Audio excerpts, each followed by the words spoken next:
All right. Good morning, good morning, good morning, and good morning, good morning, good morning. For those that were on our Rhino Wealth call, you can obviously see I've moved. Although I was editing the Rhino Wealth call a little while ago, and I really enjoyed being in my apartment. It just seemed cool. I liked having the pictures of my kids in the background. It was a nice experience to edit it while seeing them. So that was pretty cool. So a couple of things. One, I canceled our 1 o'clock call today. And I didn't want to do that. I was actually quite excited for today being the first day that we got to start with the sales process of Rhino Business. But the email that I had sent out yesterday, sometimes you overthink things, right? So the email that I sent out yesterday inviting everyone to register for the Who is Ted call, I didn't click require registration. And in my mind, I'm thinking, all right, well, since we're asking people to just come to the call, maybe let's lower the friction as much as possible. Hey, Deb, you don't have to give us your email. You don't have to do it. Now, mind you, I'm emailing them, so I have their email. So, that's completely a boneheaded decision. Hey, Frida. But secondly, there's just a routine with how these things work.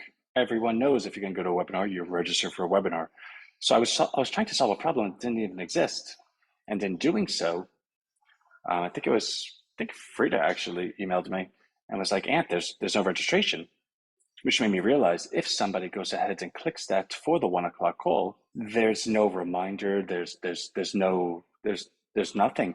In fact, they would have to take that link and then remember to click it the next day at 1 o'clock, which would really, really lower the participation rate in any webinar if the member joining the webinar is completely dependent on them remembering exactly what time the webinar is, going exactly to that email and clicking exactly that link.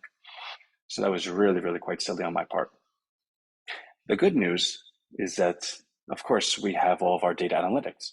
So the email that I sent out, I'm able to identify who everyone was that clicked that link, because again, we sent the email out. So I'll be sending an email to all of those individuals saying, hey, I know you clicked the link to join the webinar today. Because we didn't have the registration in place, we decided to have the webinar tomorrow. It's going to be super exciting, blah, blah, blah. That's what I've been doing So that's a good thing. So we'll have that tomorrow. Also, the presentation, the slide deck that I had completed yesterday, I completed it, but it was like a 1.0 completion. And what I mean by that is I did the whole slide deck. It's done, but I didn't read the slide deck. It has, I think, 25 slides, and I did a little bit of the aesthetics, changed the color here and there, threw some gradient texture, stuff like that. But I haven't read it through yet, so I knew what I wanted to do. Okay, these first slides need to say this. These next slides need to say this. These next slides need to do this. Okay, great. So slide 1 does what it's supposed to do. Slide 2 does what it's supposed to do. Slide 3 does what it's supposed to do. But the slide 1, 2, and 3 take the individual in a very easy, non-friction way through a process. I don't know. I suspect it most likely does, but I now have to read all the site charts, read all the slides, present them out loud, kind of maybe even to myself, see how the flow works, see how long it is, that stuff. That stuff I'm going to complete today. I actually thought I'd be able to complete it this morning, but then I realized there was a lot of stuff. So the long and short of it is, because the registration wasn't completed in the email the way it's supposed to be, we're pushing the 1 o'clock call from today, the first one being today, to tomorrow, which is totally understandable. And I think everyone, when I send out the email, will okay, fine, it's tomorrow, no big deal. But then also I want to complete that presentation. So we're going to cancel the 12 o'clock Rhino partner call. Now, I'm actually writing that email to all the Rhino partners right now, because what I would like to do in lieu of that, rather than us all just kind of hanging out online, I'm including the presentation in its raw form right now, in which case you can open it up, take a look at it, see if you like it, see if there's any advice you'd like to offer. Any advice that's sent my way will be applied by the final version, which will be tomorrow. So those hours are all going to be spent doing stuff relevant to those 2 calls to guarantee that tomorrow those calls are perfect. And then again, this is just going to be the flow. So starting tomorrow with Rhino Business, every single day we're going to have that call. Every single day, hopefully there's many, many new people that join it.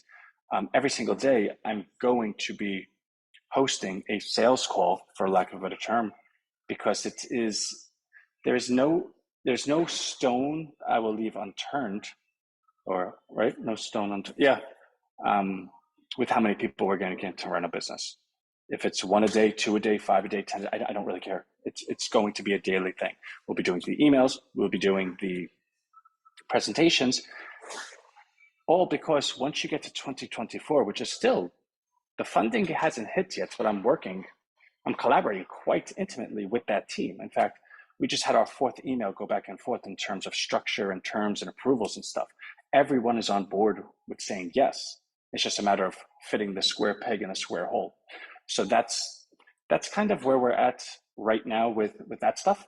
But then once 2024 rolls around, we want to make sure that our messaging, our approach, all of that is well tested, and that our product and platform has been well tested, which means bringing in people now allows a large enough sample size that if there's any bugs, we'll catch them. If there's obvious advice, if there's obvious alterations, if there's obvious things we should be doing, we're going to adjust those. Also in the email, I did cite that the pricing that we have now is not guaranteed for life. Like, this is the pricing. If you get in at this price, you have it for life. Like, we'll always honor that stuff. But we're allowing the first 25,000 get in for TED. TED's free. TED costs us a lot of money, but TED's free for anyone to have. Those 25,000 users are all consumers as well. In fact, even business owners are consumers. It's not like you own a business and you don't buy anything. I own a basketball shop. I still buy lunch, right? So I suspect we'll have close to 25,000 TED users and 500, 600 businesses. Then we'll shut it down and just stay within our ecosystem, stay within our platform, and check off all those boxes I had just shared with you. Upon that being completed and us having what we believe to be a perfect version, and again, perfect is very, very relative, because perfect today is never perfect tomorrow.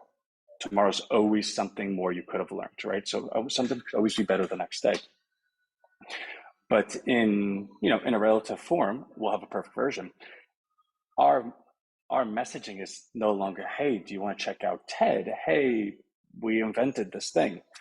No, we have 25,000 users right now that are actively on using TED for 2 hours a day, getting three recommendations a day, clicking at least 2 of them and buying at least 1 of them. These are our numbers. Would you like to be a part of that? It's no longer thinking anymore after that. It's no longer, this TED thing, let's give these guys a shot. Let's see what they're doing. It sounds kind of cool. No, at that point, they're a viable platform. They're actually doing it. I want to be on that platform. Well, then what's the cost for you to be on that platform with those numbers? It's not that we're ever going to punish someone for joining late. That's not it at all. But the value changes. For those that are in Rhino Wealth, you understand markets. Things go up in value, things go down in value. As of right now, we're talking about what we're going to do. The value of a company that's talking about what they're going to do is different than the value of a company that is executing what they said they were going to do and doing it correctly and properly and efficiently. That value is going to be very different. I very easily could see a world where the enrollment is $250 and it's $50 a week. I still don't even think that would be too high. I don't even think it comes close to being too high. And I say that because I remember when I was doing Facebook ads, I do $100 a day. And I was like the baby in the room, right? Like, I was the one that wasn't making much money. I was the one with the small budget because I was only doing $100 a day. Well, $50 a week is what? $220 a month? Say you're only doing $20 of Facebook ad spend a day. $20 times 30 days comes out to, I don't know, $600, something like that. So across the board, we're still, even at that price point, we're still going to be the most competitive. So for anyone to say, well, Anta, $50 a week is really, really going to be tough. No, it's not. I see a world where it's 1,000 enrollment and 100 a week before we even get to the summer, right? Like, that's the direction we're going. It all depends how many members we get. But if you go ahead and put me in a different town every single week with the only goal, my only job, not inventing anymore, not building, not structuring. We have a team that's now maintaining and scaling. My only job is to go and spend money in different businesses, shake hands, kiss babies, make friends, and bring everyone to Rhino. Are you kidding me? That's literally my dream, and it's going to be the most fun thing I've ever done in my entire life. That's when when you do what you love, you're never working. I am doing what I love, but it does feel like work right now. And that's a commentary of how overwhelming everything is, but in a good way. So I think that's that. Rhino Bucks I haven't actually touched in 2 days. I saw it's at 195. I know the person that sold. That's fine. Um, but I'll say again, and I'm making sure I say it publicly. Once our 2024 money hits, I'm buying it up to 3. So if it's at 195, 193, 192, I'm going to move money to buy it today. Like obviously, but I don't have this. Oh no, I have to work on the bigger thing. And then anyone that sold at 195 or anyone that did not buy at 195 will be like, I wish I knew. And then I'm going to say you did know because I told you. Love y'all, and I will see you tomorrow.